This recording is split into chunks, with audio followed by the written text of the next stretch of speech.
Dans le film que vous allez voir, des images de synthèse vont être utilisées pour représenter le trajet de la lumière. Or, si la lumière se voit de face, lorsque la source lumineuse est devant vous, elle ne se voit pas de profil. Alors, nous avons choisi de représenter la lumière de profil de cette façon. Et comme la lumière n'est pas instantanée, mais qu'elle se déplace, nous la ferons avancer de cette manière. Bien sûr, gardez en tête qu'ici, la vitesse est considérablement ralentie. Bon film! «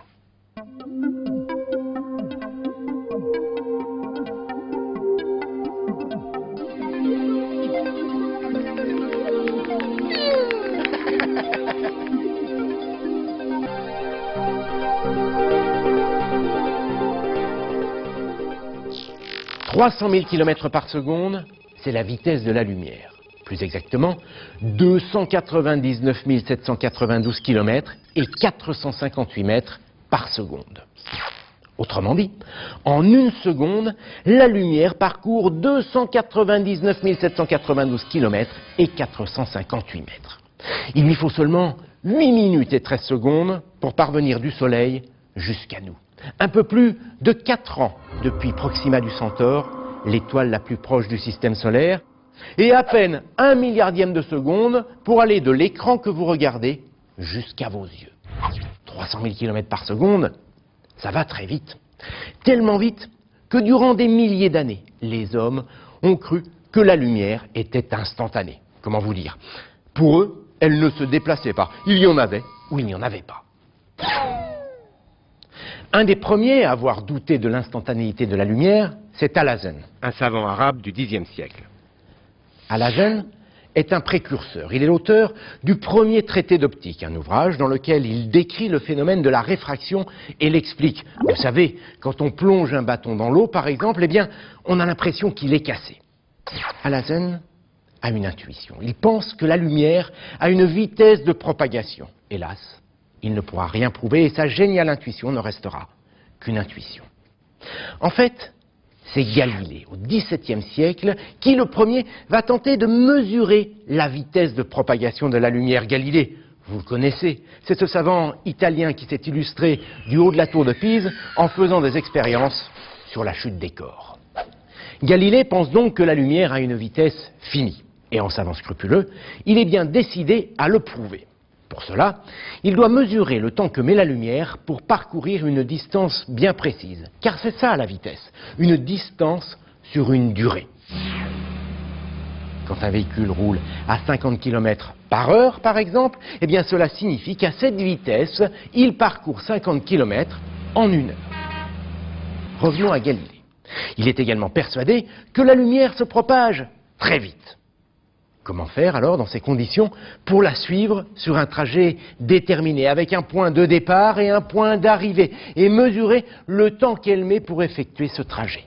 Une chose est sûre, sa mesure ne peut se faire que sur une grande distance. Galilée met en place l'expérience suivante. 2 observateurs se positionnent à environ 1800 mètres l'un de l'autre, chacun au sommet d'une colline. Il fait nuit. Tous les 2 sont équipés d'une lanterne dont ils ont masqué la lumière. L'idée de Galilée est simple. Le premier démasque sa lanterne et il déclenche simultanément une clepsydre, l'ancêtre de l'horloge. Sitôt qu'il aperçoit la lueur, le second démasque la sienne. Et dès que le premier aperçoit cet éclat, il arrête la clepsydre. Plutôt bien vu, si j'ose dire. Ce dispositif doit en effet permettre de mesurer le temps que met la lumière pour faire l'aller-retour entre les 2 observateurs. Hélas, les 2 hommes ont beau faire et refaire l'expérience, la lumière semble instantanée. Et pour cause, il ne lui faut que quelques millionièmes de seconde pour parcourir 3600 mètres. Pour autant, Galilée ne va pas en déduire que la lumière est instantanée. Non, pour lui, sa vitesse est trop élevée pour pouvoir la mesurer. En fait, il va falloir patienter jusqu'au XVIIIe siècle pour prouver que la lumière se déplace à une vitesse vertigineuse, le temps que des savants acquièrent les connaissances suffisantes et mettent au point le matériel nécessaire. Le premier, qui sans le savoir va apporter sa contribution à cette quête, s'appelle Nicolas Copernic. Son nom vous dit sûrement quelque chose. C'est un astronome prestigieux. Avant lui, on pensait que la Terre était au centre de l'univers. C'était comme ça depuis les Grecs. Au XVIe siècle, Nicolas Copernic va remettre les choses en place, enfin, les planètes. L'astronome va montrer que le Soleil est au centre du système et que toutes les planètes tournent autour. C'est d'ailleurs en défendant les thèses de Copernic que Galilée aura des problèmes avec l'Église. Le deuxième savant, c'est Galilée, justement. En 1609, il met au point une lunette qui permet d'observer les planètes du système solaire. Grâce à cet instrument, il découvre que 4 lunes gravitent autour de Jupiter. Le troisième, enfin, s'appelle Johannes Kepler. Il observe le balai des planètes autour du Soleil et en comprend la mécanique.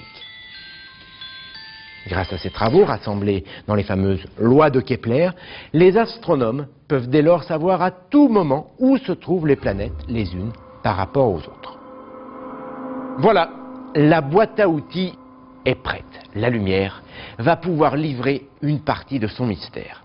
Imaginez, nous sommes en 1671, sous le règne de Louis XIV. L'Observatoire de Paris vient juste d'être achevé. Il est dirigé par l'illustrissimo Jean-Dominique Cassini.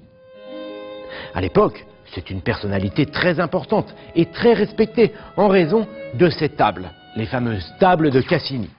Rien à voir avec la gastronomie, Jean-Dominique Cassini a la tête dans les étoiles. Grâce aux lois de Kepler, il a calculé et déterminé les jours et les horaires des éclipses de Io, un satellite de Jupiter. Autrement dit, il sait quand précisément cette lune disparaît dans le cône d'ombre de Jupiter, c'est ce qu'on appelle l'immersion, et quand elle en ressort, c'est l'émersion. Ces données sont rassemblées sur des tableaux, un peu comme les horaires de marée aujourd'hui, les fameuses tables de Cassini. À l'époque, l'idée, c'est d'aider les marins à se positionner sur la mer.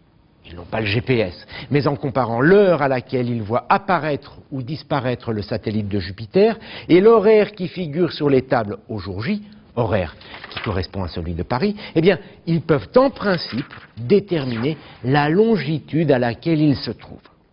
Cependant, Cassini est perturbé. Ça fait pas mal de temps qu'il observe Io et il ne comprend pas. Parfois, Io respecte ses prévisions et depuis la Terre apparaît ou disparaît pile à l'heure. Et puis, de façon tout à fait incompréhensible, quelques mois plus tard, Io apparaît ou disparaît avec quelques minutes de retard ou d'avance sur ses prévisions. Que se passe-t-il? Olaus Rømer, astronome danois, invité de Cassini à l'Observatoire de Paris, va proposer une solution à ce problème. Les planètes, on l'a vu, tournent autour du Soleil dans un étrange balai. Imaginez, la Terre se trouve ici, Jupiter là. Io entre dans le cône d'ombre puis en ressort à 22 heures, comme prévu par les tables. Quelques mois plus tard, la Terre se trouve maintenant ici et Jupiter là. La distance qui sépare les deux planètes a augmenté de 75 millions de kilomètres. Io entre dans l'ombre, l'observateur qui se trouve sur Terre la voit ressortir, mais avec 4 minutes de retard sur l'horaire prévu. Pourquoi? Eh oui, pourquoi? Eh bien parce que la distance entre Io et la Terre a augmenté, et que les 4 minutes supplémentaires correspondent au temps nécessaire à la lumière pour qu'elle parcourt cette distance supplémentaire. Rømer fait d'une pierre deux coups. Il explique les retards de Io et en déduit que la lumière a une vitesse finie. Après une telle découverte, on pourrait imaginer que la communauté scientifique explosa de joie. Eh bien, pas vraiment. Cassini va très vite remettre en cause les résultats de Rømer. En effet, les éclipses des autres satellites de Jupiter ne sont pas sujettes au même retard que celles de Io. L'argument, c'est vrai, est de poids. En fait, on sait aujourd'hui que ces écarts sont dus à des mouvements plus complexes des autres satellites et qu'il était difficile de les déceler à l'époque. Finalement, c'est un Anglais, James Bradley, qui va clore le débat. 50 ans plus tard, il confirme que Rømer avait raison et que la lumière n'est pas instantanée, mais qu'elle a une vitesse finie qu'il estime proche de 300 000 km par seconde. Désormais, la course à la mesure de la vitesse de la lumière peut démarrer, mais ça, c'est une autre histoire.